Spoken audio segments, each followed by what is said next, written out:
bem-vindo à Comunica RH.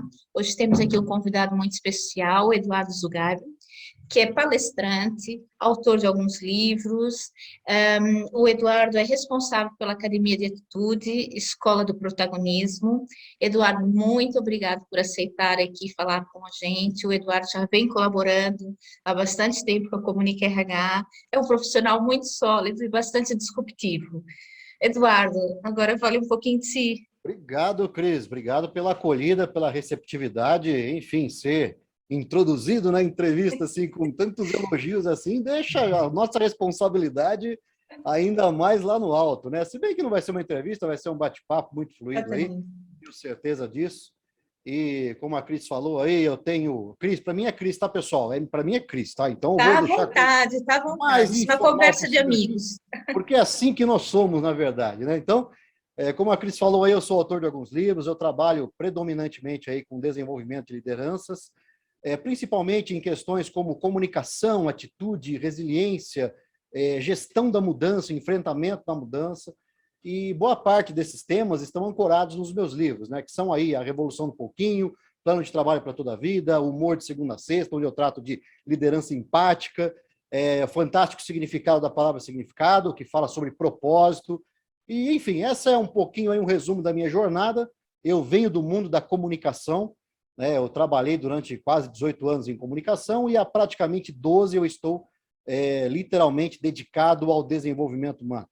Alguns amigos perguntam, você mudou da comunicação para outra área? Aí que eu falo, não, você se enganou, eu estou mais do que nunca em comunicação. Só estou do lado de dentro do balcão das organizações, trabalhando ali questões relacionadas a engajamento, treinamento, inspiração, enfim, tudo aquilo que torna esse cliente interno um pouco mais engajado no dia a dia. Então, esse é o resumo da ópera, gente. Estou à sua disposição, Cris. O Eduardo, o Eduardo tem feito uns trabalhos muito interessantes e eu o convidei exatamente para falar sobre cultura organizacional, porque a sua empresa precisa se preocupar com isso. Precisa ou não, Eduardo? Precisa. Precisa e muito, né? Porque mesmo que você não aceite, a sua empresa já tem uma cultura, né? Mas pode ser que essa cultura, no dia a dia, ela não esteja muito alinhada com aquilo que aqueles que são os princípios da organização. Missão, visão, valores, né?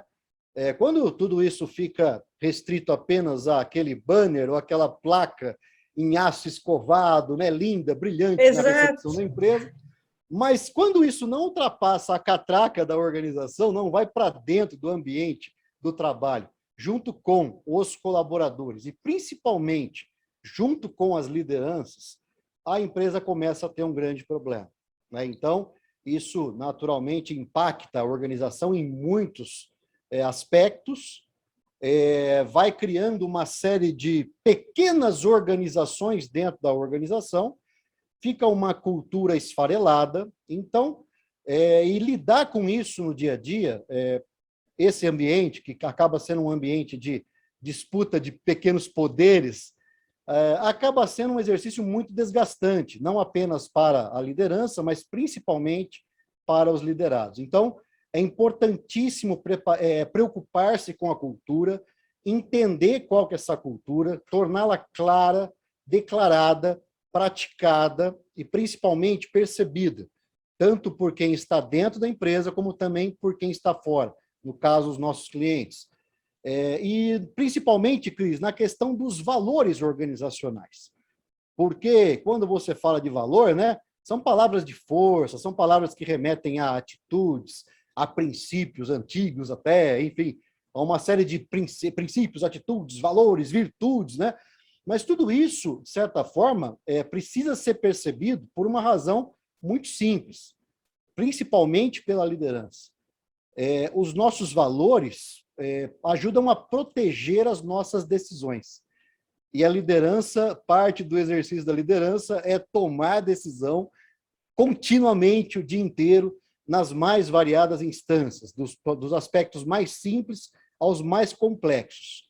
Quando essas decisões são tomadas aleatoriamente, sem um norteador, no caso, os valores, as decisões começam mais a jogar contra do que a favor da organização, abrindo margem para enfim, uma série de distorções e, consequentemente, uma perda de reputação, de credibilidade, que começa a contagiar o ambiente interno e, invariavelmente, vai refletir lá na ponta nos nossos clientes. Então, aí eu acredito que seja um resumo da importância de uma cultura organizacional, nessa linha que você me perguntou aqui, Cris. Ainda, você já falou um bocadinho, mas para estruturar um pouquinho mais, né? É importante essa percepção por parte da organização, por todos que estão na organização e principalmente por parte dos líderes, perceber esses valores e trabalhar em cima desses valores para não ficar só ali aquela coisa bonita na entrada. Mas quando há um gap existente entre aquilo que está na entrada, no tal quadro de entrada muito bonito, que muitas vezes, como digo, nem os diretores sabem bem quais são os valores da organização, quando a gente pergunta.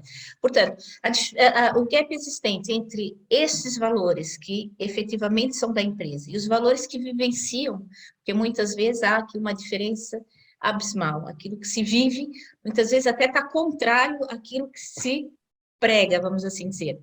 Gera uma série de problemas, né, Eduardo? Que problemas são esses? Você já Bom, mais ou menos disse algum, mas vamos estruturar um pouquinho mais? Não é raro isso que você falou, tá?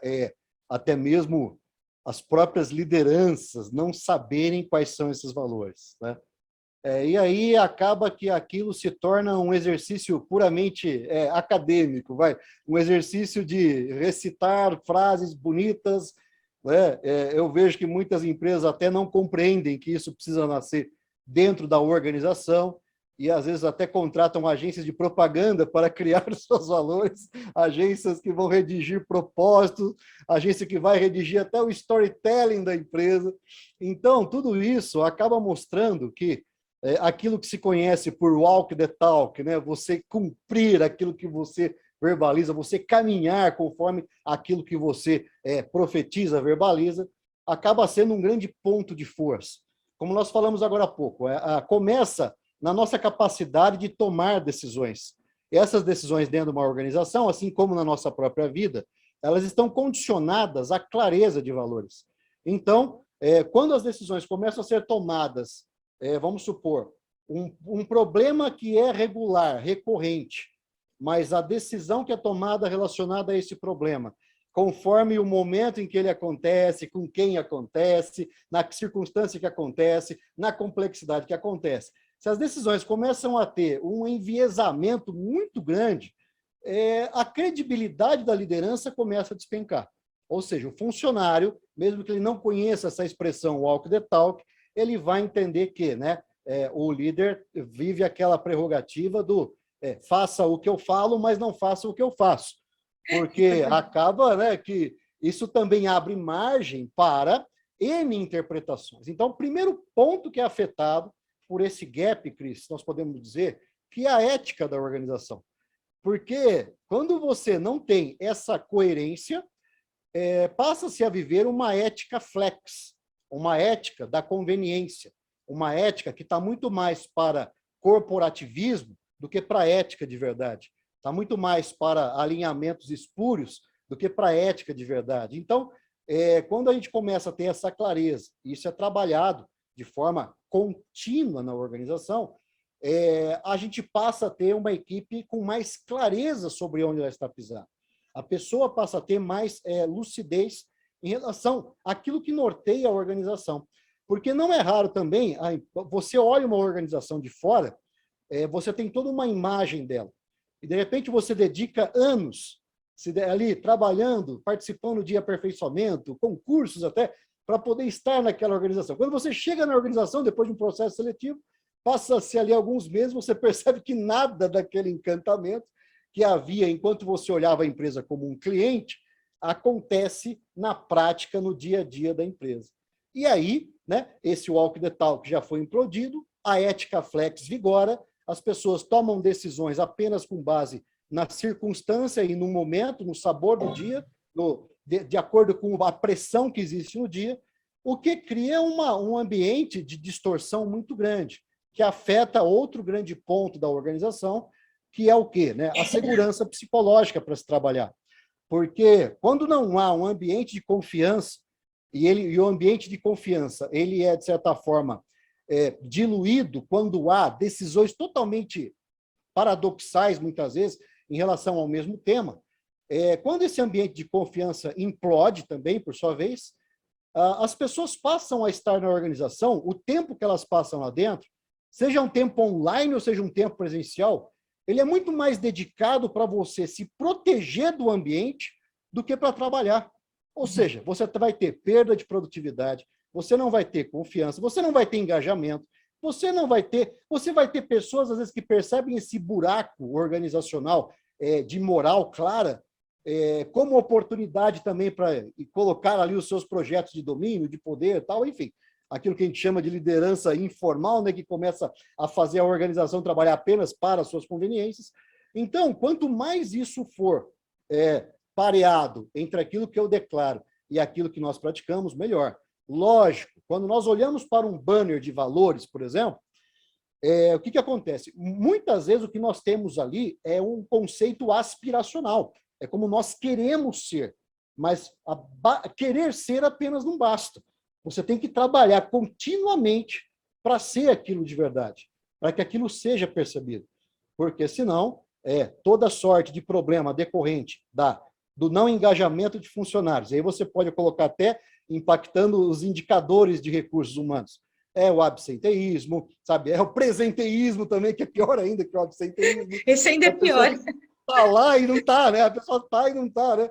Enfim, é a falta de alinhamento, as expectativas desalinhadas, a desmotivação, a falta de confiança, né? Todo o trabalho começa a se tornar uma coisa extremamente pesada.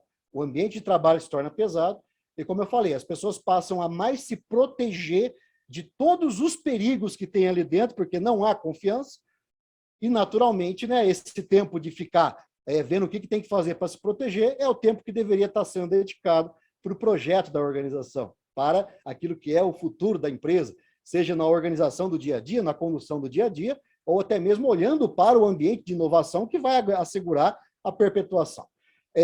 Se isso significa, Cris, que os valores, existem valores certos ou valores errados? Não existe valor certo ou errado. O que existe é valor declarado e valor não declarado. Porque quando é declarado, você até dá a chance para o colaborador que percebe que aquilo não é o ambiente que afina-se com ele, que dá o chamado fit cultural com ele, você dá a ele a chance dele também se mexer e ir para outro lugar, não ficar vivendo de uma esperança que se renova apenas naquela promessa muito falsinha, né, do chefe imediato dele, que por uma questão de conveniência vai estar sempre prometendo que a coisa vai melhorar daqui a 6 meses, que vai melhorar daqui a 1 ano. E o cara, às vezes, não tem esse tempo disponível para aguardar que as coisas melhorem, né? Então, ou seja, quanto mais claros os valores, melhor, porque você vai atrair pessoas que alinham-se com esses valores, e lá dentro o jogo é claro para todo mundo. Não existe jogos com jogadas obscuras, com jogadas, né, agendas ocultas, né, terríveis agendas ocultas, implodindo a organização. Não há marca, não há propaganda, não há marketing que sustente uma empresa assim. É uma questão de tempo para que tudo aquilo venha abaixo. O que acontece com uma empresa assim é pior que aqueles que se demitem, saem, e aqueles que se demitem ficam, né? É o que acontece muito nessas organizações, né? Infelizmente, ainda se fala muito em cultura e ainda se tem um gap muito grande entre a cultura que a empresa quer e a cultura que a empresa vivencia. E não podemos esquecer que a cultura da empresa é que move a empresa para onde ela quer chegar, né? E as bases dessa cultura são esses valores. Quando não estão bem definidos, a empresa anda, quer dizer, não sobe nem desce, mas também anda ali sempre a abanar, né? Eu penso que também essa pandemia... Né? Começa a viver um voo cego, né? Isso é terrível. Eu penso que essa pandemia também trouxe aqui um alerta, né, maior sobre a importância da cultura, uma cultura sólida, porque as empresas que melhor passaram esse período, com certeza são as empresas que têm uma cultura muito sólida, muito bem alinhada, muito bem percebida, né, muito bem consolidada entre o que se vê e o que se vive, né, não há empresas perfeitas, não há cultura perfeita, não há nada perfeito. Mas esse gap realmente não pode ser, como você disse, abismal, né? Aquilo que eu suo para entrar e depois começo a suar para sair, né? Para tentar sair, né? Aqui no Brasil a gente chama isso de duas alegrias, né? A alegria de entrar e a alegria de ir embora. É verdade, é verdade. Eduardo, quando e como é que a gente deve alinhar esses valores, né? Trabalhar a empresa, em que momento, né? De que forma é que devemos trabalhar esses valores, principalmente entre os líderes, né? Porque os líderes são o grande exemplo e aqueles que efetivamente mais trabalham e mais vamos dizer, espalha, né, a cultura dentro da organização, não permite aquelas ilhazinhas, né, as pequenas subculturas, né? Quando e Bom, como? o líder, vamos conceituar a vida do líder na organização, né? O líder é aquele que cria a doença e que também pode promover a cura, né, dentro de uma organização. Exatamente.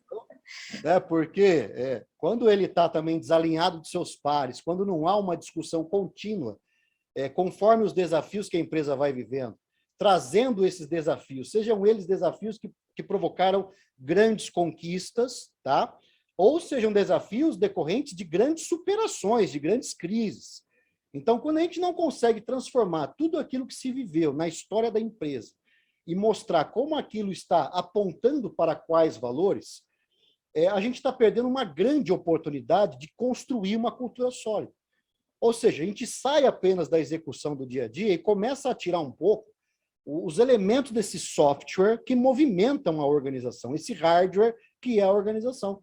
E começamos a dedicar estudo em cima daquilo. Agora, quando eu falo estudo, não é para, vamos ficar apenas lendo a respeito, discutindo. Não, isso precisa acontecer no dia a dia.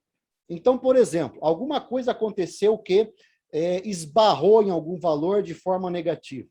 Não basta apenas você pegar e punir, ou então você fazer vista grossa. Isso já precisa ser trazido para a mesa, iluminado, não para trazer um ambiente de julgamento para eventuais pessoas que às vezes cometeram algum engano ali, mais às vezes por ignorância do que por maldade ou algum projeto, né, de projeto pessoal ali meio obscuro. Então, quando você consegue trazer isso, iluminar, mostrar, olha, equipe, vem aqui, isso aqui tem que ser por este caminho, por causa desse valor, que orienta a nossa organização, que está relacionado à nossa história, né? A gente vem evoluindo com isso gradativamente. Agora, o que acontece na prática, né? Há um erro, por exemplo, há uma situação que deu errado. Se discute tudo, menos o quanto aquilo reforçou, né? Ou acabou de vez com aquilo que está declarado como cultura organizacional. A todo instante você rasga o mapa de voo. Lógico que todo voo é dinâmico, ele precisa passar por algumas adequações, mas o mapa do voo ele tem que estar sempre presente. Claro. Né? Você A gente vai não ter sabe para onde vai, né? Exato, ou seja, ao longo da jornada você precisa ter clareza para onde nós estamos indo enquanto organização. Porque senão, Cris, você começa a ter aquilo que é os grandes feudos dentro da empresa. Cada um interpreta aquilo conforme a sua conveniência, conforme o corporativismo que vão criando dentro da organização. Você começa a criar as chamadas panelas, a turma A, da turma B, a turma C, que acabam promovendo um grande cabo de guerra dentro da organização que simplesmente a paralisa. Começa a se viver uma estrutura de construção de poder vertical dentro de uma organização que precisa ser percebida horizontalmente por todos. Então, quanto mais há essa clareza do software, né? Esse espírito que movimenta a organização, baseado na nossa missão, baseado na nossa visão, baseado no nosso propósito, que está quase ali com a nossa missão também, baseado nos nossos valores, mais você suaviza essas arestas que vão surgir invariavelmente. Agora, isso precisa ser uma discussão clara. Eu já vi organizações que começaram a criar, dentro da própria comunicação interna, quando eu estou falando eu estou fazendo um e-mail tal que eu preciso falar, passar uma orientação para a minha equipe, uma informação para os meus pares, começaram a fazer o quê? A taguear no final dessas comunicações a quais valores aquilo dizia respeito. Ou seja, você pode, desde as pequenas atitudes no dia a dia, até reuniões de alinhamento, vamos observar o que aconteceu na nossa semana, no nosso mês, e perceber o que alinhou com a nossa cultura, o que reforçou, tornou ela mais robusta, e o que fragilizou, o que tornou ela vulnerável, o que vai abrir margem para questionamentos da ordem de reputação, de credibilidade, de capital moral, né? Para poder ir corrigindo isso gradativamente. O erro vai ser parte de qualquer processo. Da mesma forma que a adaptação também ao tempo precisa ser encarado com tranquilidade. O espírito do tempo, né, o tal do zeitgeist, aí precisa também, a todo instante ser percebido, porque a cultura, ela é um norte, mas ela também pode ser, ao longo do tempo, orgânica, sem grandes rupturas. Sem grandes rupturas. Se você pegar a cultura de uma empresa com 150 anos, hoje, eu posso te assegurar que ela é bastante diferente da cultura dessa mesma empresa lá no início. Porque lá havia toda uma adequação ao espírito da época. Aquilo que era a ética mais percebida na época, aquilo que era a ética, valores, a liderança, tal, o estilo de liderança, algo que não parou de mudar até agora. E foi legal o que você falou da questão da pandemia. Realmente as empresas que já tinham a cultura consolidada antes disso, já tinham um discurso claro sobre cultura, foi muito mais fácil se adaptar tecnologicamente à limitação imposta pela pandemia. Porque, né, as pessoas já sabiam, nosso time está por aí, o nosso único trabalho agora é a gente se contatar, se conectar e vamos seguir o jogo, seguir a vida. Há outras que não tinham isso, não tinham essa capacidade de conexão, de engajamento, ambiente de confiança, algo que não acontecia no ambiente presencial, na hora que você coloca no ambiente online, cada um dentro de um quadradinho, na sua casa, distante alguns quilômetros, centenas de quilômetros às vezes, você precisa, o ambiente, a transformação digital, ela se torna muito mais traumática do que aquele que já sabe o que tem que ser feito, é apenas uma questão de ajuste tecnológico. Ou seja, eu sei quem está do lado de lá. Até para o próprio líder, né? Se torna traumático, porque ele, de repente, olha tanta gente de uma vez olhando para ele, né? Em vários locais, e ele não criou aquela proximidade, aquela empatia, né? O papel do líder nessa hora é interessante, porque o líder que não tinha equipe engajada, ele ficou muito exposto na pandemia. Né? Muito mesmo. Por outro lado, lideranças emergiram nessa história. Pessoas que estavam ali em funções apenas executivas, operacionais, começaram a assumir, a puxar o trabalho para si, começou a puxar a organização natural do trabalho para si, até mesmo por uma maior afinidade tecnológica, e ali se percebeu muitas lideranças emergindo dentro da organização, já alinhadas com esse novo zeitgeist, esse novo espírito da época, que não vai desconsiderar mais o trabalho remoto, por mais que a pandemia um dia acabe. Não vai desconsiderar. Isso vai ser uma realidade cada vez mais consolidada em praticamente todas as organizações. Com todos os grupos, com menos grupos, mas todas as organizações vão ter o trabalho remoto como uma realidade a partir de agora. Sim. Veio para ficar, né? Não é o novo futuro, é já o presente, né? O pessoal fala, né, que a pandemia acelerou o futuro, né? Eu sou totalmente contrário a esse pensamento. Eu acho que a pandemia acelerou o passado, porque tudo já estava aí. A liderança estava aí, os valores já estavam aí, a cultura já estava aí, o Zoom já estava aqui há pelo menos 10 anos. Verdade, é verdade. Mas 10 anos o Zoom já estava aqui. Só para falar a ferramenta mais assim, famosa, mais popular. Tá? Mas tudo já estava aí. A única coisa que nós fizemos foi correr atrás de algo que se tornou um fator de macroambiente incontornável num primeiro momento. Você precisa se adaptar, você precisa adequar ele. Eu acho que obrigou a desconfigurar, né, os nossos medos. Sim. Porque tudo já existia, mas a gente ia sempre deixando... Não, amanhã, né? Eu vejo pelo próprio projeto da Comunica RH. Seria impossível amanhã, sem pandemia. Problema, né? Porque eu tentei marcar algumas reuniões 4.0 pela internet, nunca ninguém aceitou.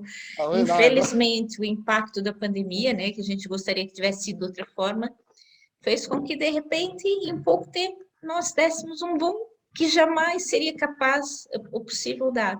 Eu acho que realmente quebrou aquela última coisa que faltava, porque, como você disse, estava tudo lá. o meu medo é que não me deixava andar para frente, né?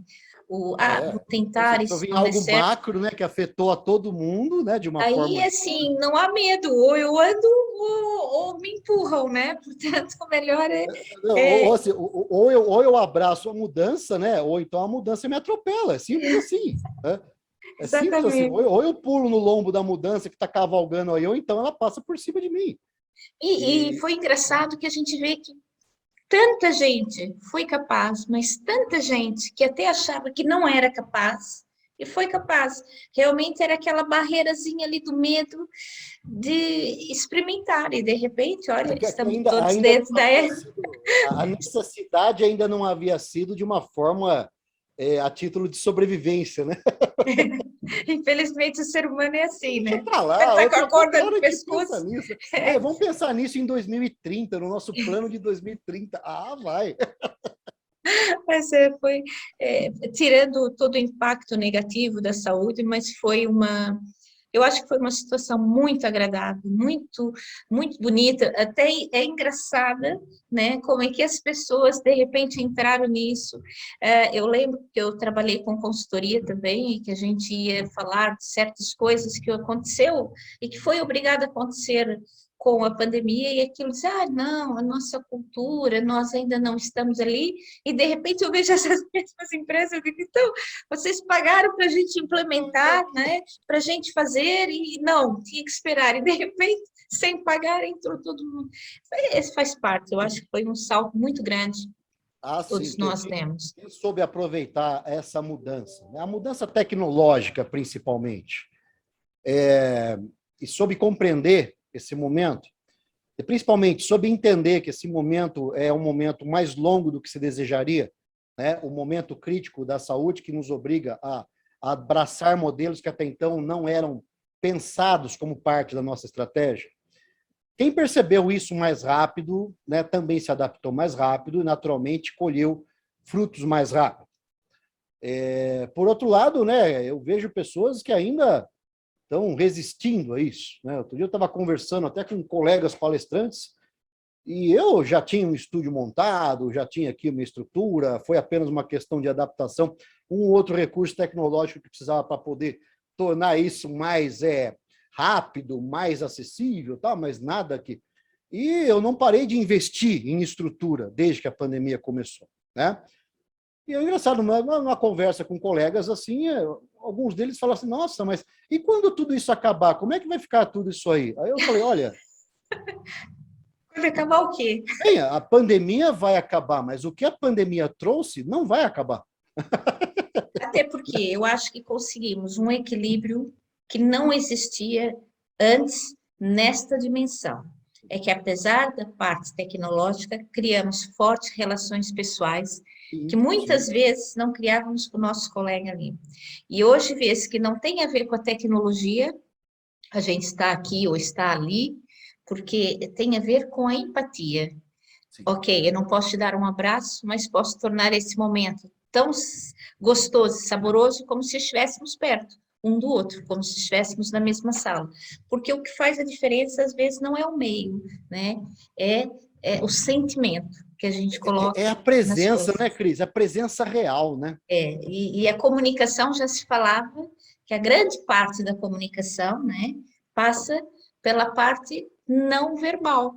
Portanto, se nós aplicarmos a comunicação na íntegra e com alma, ah, nós podemos continuar assim, porque estamos bem na mesma, né? Tudo Estamos passa a ser felizes na uma mesma. mera superação tecnológica, como o homem sempre vem fazendo ao longo da história, né? Então, desde a escrita rupestre, né, até começar a desenvolver linguagem, ferramentas, enfim, a nossa vida é uma superação tecnológica contínua.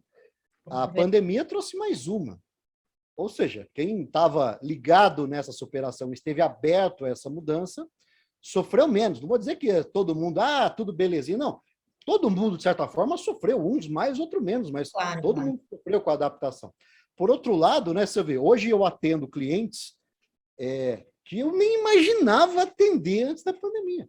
É verdade, é verdade. Completamente fora daquilo que era o meu raio, meu alcance antes da pandemia. né? Clientes com maior horizontalidade, sabe? Equipes de liderança espalhadas pelo país todo aqui, sabe? Então, tudo isso se tornou uma nova realidade e na qual eu invisto pesadamente, sabe? Eu estou aqui com você, tem uma outra sala aqui de frente para mim, que me possibilita trabalhar simultaneamente, mudo de sala, lá tem chroma key, sabe? Tem todo um recurso que permite uma melhor experiência para a pessoa que está recebendo esse meu treinamento online aqui, minha palestra online.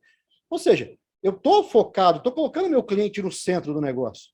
Eu não estou preocupado apenas em, vou abrir o Zoom e liga a lâmpada lá e pronto. Não. O meu produto requer um refinamento, uma estética melhor, né?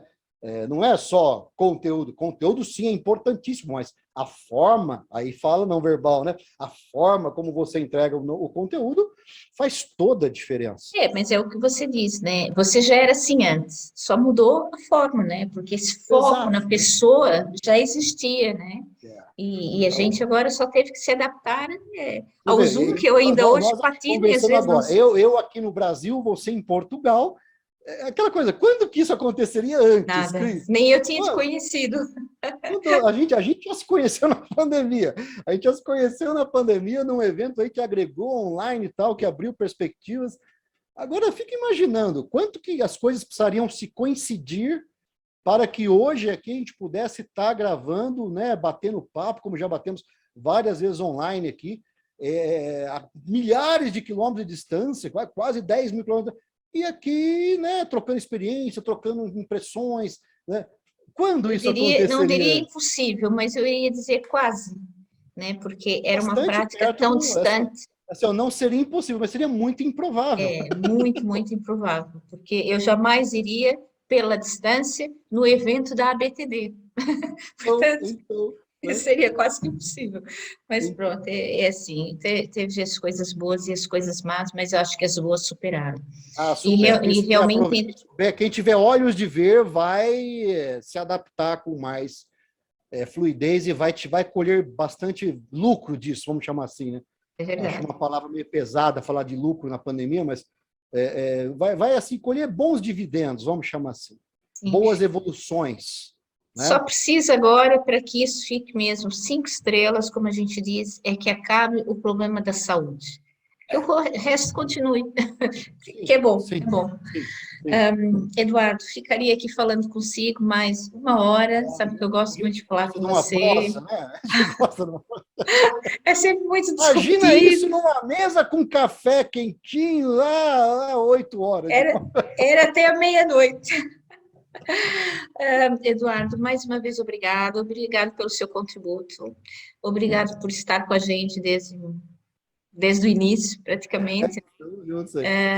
E pronto, voltaremos a falar mais algumas vezes, com certeza, com outros temas, mas excelente contributo que deixou aqui. Obrigada. Obrigado, Cris. Eu que agradeço a oportunidade de estar também abrindo essa interface aí com os nossos irmãos de idioma, nossos irmãos em língua portuguesa, né? Não só de Portugal, Angola, Moçambique, onde o Comunique RH chega. Para mim também é uma grande honra estar participando dessa conexão. Eu sou como escritor também, eu sou um ferrenho defensor da nossa língua, da nossa cultura, e isso, para mim, quando eu posso estar conectando-me com outras pessoas aí de outros países, né, dentro desse espírito da língua portuguesa, e também da comunicação, e também do RH, que são os universos que nos unem, para mim, você pode ter certeza que é uma das horas que eu defino como uma hora feliz. Então, que possamos estar juntos sempre aí, contem sempre comigo. Estou à disposição de todos. Obrigada.